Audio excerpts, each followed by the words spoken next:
G'day Cephalon Collective and welcome to another week in Warframe for the week ending 22nd of September 2019.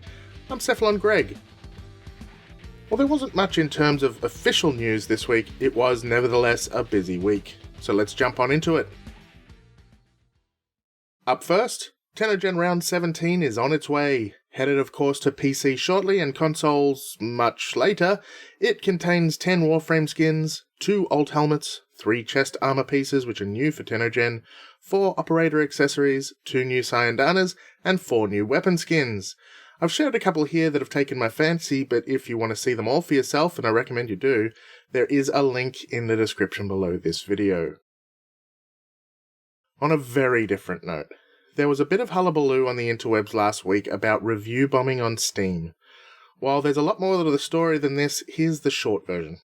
There was a volunteer Chinese translator that worked alongside DE.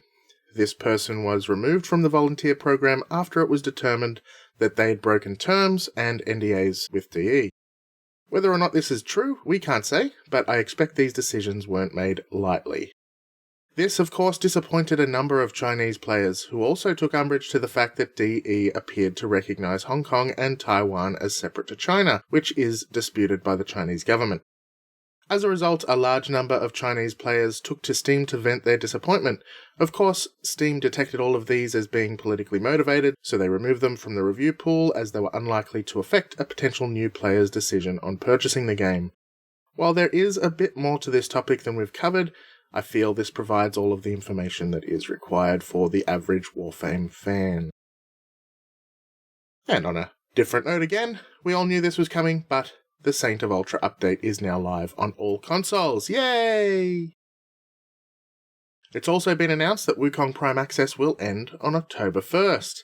This doesn't mean he'll be vaulted, just that he'll no longer be the poster boy for Prime Access purchases. While there's still no official announcement to his replacement, we all know it to be Atlas. Further, Mirage Prime will be entering the vault on the same day, so get to farming her relics at the very least. Next up, DE is running a contest, The Sounds of Shorzan. Share your musical skills, it must be an original song, and share it on the forums for your chance to win. There are 5 prizes, first prize being current Prime Access, 1000 Platinum, 750 Platinum, 500 Platinum, and 250 Platinum for all of the next 4 runners-up, of course. Keep in mind that these 5 prizes are actually on offer for groups and solo players separately, so there's actually 10 prizes. Yay! There is a link to detail in the description if you need more information. And lastly, Cheeky Scott from the dev team shared some of his work in progress for the Vauban rework.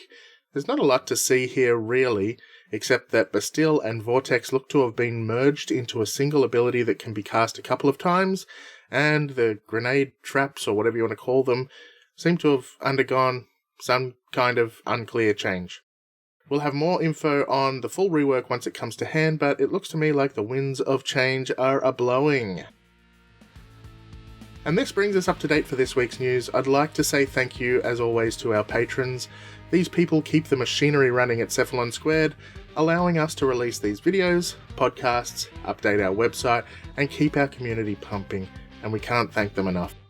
If you like what we do and would like to help, head on over to cephalonsquared.com/support and see how you can potentially support us. As always, thanks for watching, and keep an eye out for episode 62 of Cephalon Squared on your podcast platform. We'll see you next week for more Week in Warframe.